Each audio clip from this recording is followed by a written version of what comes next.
Hi, this is Matt Denoda, one of the makers of Harry Potter and the 10 Years Later, here with a little visual effects overview.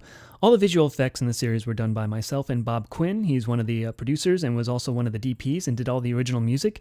He also played Wacky Wally, Camper Number 2, and did all the VO stuff, including Oi, You've Got Mail, Simon Cowell, and Stephen Fry. The visual effects took about 6 months to complete. It was easily the longest step of the process. Now, this is an overview of the effects, so I'm not going to mention every single one, but even though I'm summarizing, there's still a lot I'd like to mention, so I'm going to be talking fast. A lot of the effects I won't be mentioning were kind of simple things like monitor composites, both on Harry's work computer so he could read what was on the screen, and on Stretch and Squat's computer, which had an old CRT monitor, which meant it had this distracting rolling that I wanted to get rid of. There was a lot of removing fishing lines so you couldn't tell things were flying. Apparating and disapparating are effects that I learned from tutorials that are already out there. Then there are a lot of small cleanup kind of effects like removing the boom mic or its shadow. The flying memo, I think, came out nicely. What we did was just tape the memo to the back of Dana's hand, taping one corner to her pointer finger and the other to her pinky, and she just flapped it into frame by bending her fingers, and then I yank it off. Then I went into After Effects. All the effects were done in After Effects. I went in and basically cut out her hand. So because the camera was stationary, it was easy to put in blank footage without her hand behind this hole that I was creating. There was a bit of work to do on a couple of frames where her arm moves in front of the chair that I'm sitting in because the chair was not stationary. So I had to kind of copy a piece of the chair corner from other frames and match them up to get rid of Dana's arm. Then when I pulled the memo off, there was one frame where you could see where her arm was behind the blurred motion of the paper. So in that frame, I had to copy the blur from the frame before, where there was blur that contained only paper. That's what a lot of the effects consisted of, just cutting out the parts that I didn't want you to see. The newspaper effect. It wasn't hard, but it was tedious. Actually, the hardest part was trying to find paper I could print on that looked like newspaper. But the shot had 3 elements. There's Stretch and Squat talking in the newspaper with just nothing on it. And there's a shot of me standing in front of a blank wall, fidgeting for about a minute before Bob runs in and smacks me. Then there's Bob dancing like a madman in front of these big pieces of green screen that we taped to the wall. I had to clean up the edges around Bob on a bunch of frames one by one, and this is a long shot, so that took a couple days worth of work. Anyway, after that, it was just a matter of shrinking the elements down, putting a filter on them so they blended in with the color of the newspaper, and then tracking the movement of the newspaper. So that's episode 1. The first effect in episode 2 is what we came to call the junk shot. I'm going to do us all a favor and not show the unedited version of this shot. Suffice it to say, there's a very strategically applied bald cap keeping things barely hidden. This is one of the places where the plan had to change based on my skill set. Originally, the script had called for me to be like a Ken doll down there, so I was going to replace the bald cap that was there with just this smooth, fleshy lump, but as I went along, I discovered that putting in things and making them look natural like they're a part of, my body is a lot harder than just taking it out. So instead I just cut out the whole thing and put in this little sparkle pattern around the edge. And I actually think that works better. The next effect is me getting yanked by Tucker into the tent, which as you can see involved the very complicated trick of me diving on top of him in a forest. We couldn't quite schlep a big pad or cushion out into the forest, so we just laid down a blanket to keep our clothes from getting too dirty, and I just jumped in on him. We only did one take. Luckily this branch happened to be here, and that created a sort of natural border for the effect, so I just shot some footage without Tucker and me there and plopped that on top of us. The Mobulus flash and Ron zapping his sandwich wrapper in the tent, these are the first effects that involve flashes of stuff coming out of the wand. All the wand bolts required a little bit more artistry than just the sort of utilitarian effects of covering things up, so I assigned those to Bob, who's a fantastic artist. He drew a webcomic for a couple of years called Bear and Tiger, which was cute and funny and can be found online at bearandtiger.com. The wand effects mostly consist of creating some lighting effects and adding smoke or fire elements, and timing them and arranging them so that they come out of the tip of the wand when you want, and then having them affect the area around them so that they blend in. It's not easy, but again, there are plenty of tutorials already out there that go over that kind of thing. The last big effect of episode 2 is me and the pillow popping onto the couch. The cut of me popping onto the couch is covered up with these little sprite elements that you can make After Effects generate. To get the pillow to fall was pretty easy too. If I brighten up the original footage a bit, you can see Dana is just kneeling behind the couch holding up the pillow in her hand. So I just kept that bit covered up using the blank footage, and then when it's time for the pillow to appear, she gives it a little toss into the air and pulls her arm down quickly. That allowed me to cut the pillow in at just the moment I needed to fall onto my head. The biggest effect in episode 3 is obviously the duel between Ginny and Hermione. The original footage is, God bless them, 2 grown women standing in a park flicking sticks back and forth at each other. But then Bob came in and added the bolts and lightened up the faces at the moment they shot out to help the bolts blend into the environment. I used a bunch of different sound effects to create the shooting and blocking sounds, a lot of fireworks sounds. And then episode 3 ends with the muffliato effect. Now because Squat is sort of creating this sound barrier between them and Harry, I cut out Harry's body and sort of dropped that element on top, so the muffliato bubble seems to go around him. But the effect itself starts with this kind of fisheye filter that goes outward, and it would warp the whole picture into a fisheye, but after a couple frames I have the original footage grow out, after the fisheye effect, so it looks like a ring of fisheye that kind of just goes out and expands off the screen. Then I put in these little moving bits, and that's just a noise filter that I put on. I set a couple of its parameters to be constantly changing, so it kind of gives it this organic look. End of the first scene in episode 4 where the phone flies into my hand, oldest trick in the book, we shot it backwards. Marty's crouching down, holding the fishing line, and he pulls the phone out of my hand, and I just erased his hand afterwards. In the last scene of episode 4, we get to the pensieve. So this little bowl-looking thing was actually part of a lighting fixture that was in our kitchen or maybe the hallway, I don't remember. Anyway, in the movies, they did the pensieve kind of two ways. For some movies, it looked like this sort of cloudy water was in the pensieve, but for others, it seemed more to look like a layer of reflective mercury. And basically, I didn't know how to do either of those, so I just plopped on this After Effects filter called Mr. Mercury and fiddled with the settings until it looked like this churning blue stuff that hopefully looks cool enough. In all the shots of the pensieve, Dana is actually standing just out of frame, shining a small directional light straight down onto the bowl, giving it this cool glow out of the bottom. I believe that was Bob's idea. Marty's foot coming out of the pensieve is just a bit of forced perspective. We line things up so that the camera is shooting straight at the edge of the pensieve, I'm leaning down over it, and Marty is crouched awkwardly on the far side of the desk with his feet sticking up in the air. And when Bob gives the cue, he sticks his foot up and I try to look like I'm getting kicked in the face, and in post I just added that splash of the Mr. Mercury.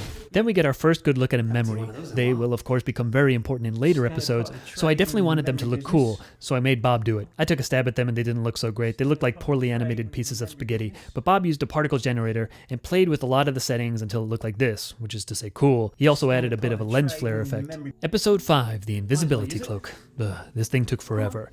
This is a place you guys can learn from my mistake. So we had the right idea. We got a big sheet of green and a big sheet of this kind of brown purple to be the inside of the cloak, and Dana sewed them together. Where we really went wrong is that we didn't light for the cloak. We should have overlit the scene and then darkened it in post. But instead we kept the light low because it's supposed to be night. After, not only did we have to lighten up the footage anyway, it also had the side effect of kind of desaturating the shot, so when I tried to put on the chroma key effect, it started to remove bits of the wall and our skin as well because the green wasn't distinct enough.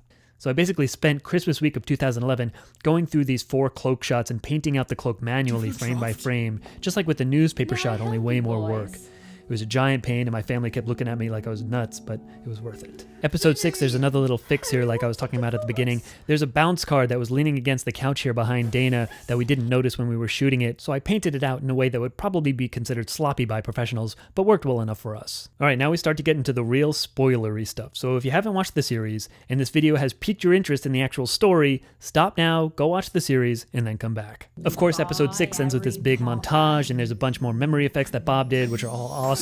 This one here with the memory going into my head was a bit complicated. Bob had to reverse the footage so that it played backwards, then lay the particle generator on, because it can only generate the particles from one place, and that place always has to be the tip of the wand. So he made the memory grow out of my temple, and then he re-reversed the whole thing again to make the memory disappear into my temple.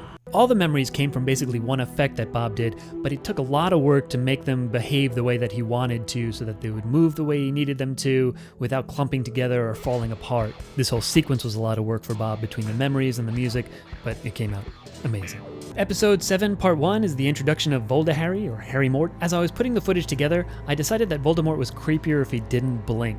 So I actually went in and removed a couple of blinks on him. One is right here. I basically took the frame right before I started blinking, froze it, cut out just my eyes, made sure that they stayed attached to my head for the couple of frames that I was actually blinking, then made that bit disappear after the blink was done. Perhaps a little bit of overkill. Bob, of course, did the Avada Kedavra blast and the strike here. More nice work. So the same particle generator that Bob used to make the memories and I used to make the sprites when I appear on the couch at the end of episode 2 can also be used to make smoke, and that's what I use for all of Voldemort's apparating and disapparating. To do this effect, we first ran the video clip on the TV with no one standing there. Then we restarted it with me in front of the TV so I could cut Voldemort in without seeing a jump in the video on the screen behind him. I just used a wipe to bring me onto the screen and then put the smoke element on top. What I am proud of in this shot, if I may, is that I noticed this reflection in the glass pane of the dresser here. If Voldemort just wipes on, he just kind of appears in this reflection, so I actually put the smoke effect on this glass pane too, which hopefully helps trick your brain into suspending disbelief that someone could magically appear out of nowhere in a plume of black smoke. The idea of Malfoy turning her TV into a piano when she wasn't using it kind of amused me, in a fake, pretentious kind of, oh, I don't even own a television, but I do have this lovely piano kind of way. So this was a little bit more complicated, but it was made easier by the fact that I'm wearing all black. We should have shot me as a separate element in front of the green screen, but we forgot to bring it to the location that night. So what I did instead was just frame by frame cut Voldemort out of the footage. Then I stuck that on top of the TV, turning it to the piano, for which again I used the same kind of sparkles as the couch gag at the end of episode 2. As I mentioned, Bob is a great artist, so he drew this modified dark mark on Kate's arm, and I just used After Effects to make it do this little wiggle. I cut out the mark, then stuck this little wave effect there to make it move. That part wasn't terribly hard. The tough part was that I needed for the wand bit touching her wrist to not move. The bottom part I made move manually using this wireframe effect where I can animate very precisely which part moves and how. So I used that to blend the bottom part of the mark's motion in with the top part, but without getting the wand tip in there, because when I tried putting the wave effect on the whole mark, the tip of the wand would look like it was waving too, even though I didn't have it selected. Sheena Kakuta did the Voldemort makeup for us, and she did a great job. This was the first day she did the full makeup. We'd had a test day as well, but this was the first day where she did the whole makeup, and then I put on the costume, and we didn't notice until after that this little part of my chest was visible and didn't have any makeup on it, so I went in afterwards and copied a little piece with the right skin color from higher up on my chest and moved it down and animated it so it looked better. It's still not perfect, but I think it's inconspicuous enough that it doesn't draw the eye. Removing the Death Eater masks was pretty easy only because they were wearing these black hoods, which made it easy to cut around both the masks and their faces underneath. So I shot him with the mask on first, where I waved my hand in front of it, then carefully took the mask off and had them say their lines. Then in post I could set these layers.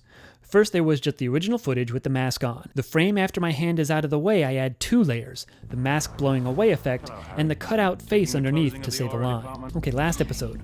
We start with this gag that I hope is a bit scary, where Voldy jumps forward. I thought it was very important that Ariel have her hand on the glass. I thought that would really help sell it. So I'm standing at the back of the room for the first bit. She puts her hand on the glass, we have her hold still, then I move around to the front and I say my line. Because she doesn't actually jump back in this shot, I really only had to put the effect on myself, meaning Ariel's footage just plays straight through, but I cut out the window panes and around Ariel's hand, and treated that as one element, which I stuck on top of the footage of me jumping forward with the smoke effects. So the last big effect is Ariel sticking her arm into her purse up to her shoulder. It's basically the same story as a lot of the other effects. I cut a hole in the bottom of the purse, and we shot her sticking her arm through it. Then I went in and got rid of it. Again, it required going through frame by frame and following the edge of the purse. I animated a mask to get rid of as much of her arm as I could, but masks are easiest to work with when using straight lines, and of course the edge of the bottom of the purse wasn't straight, so I painted those out manually. And that's it.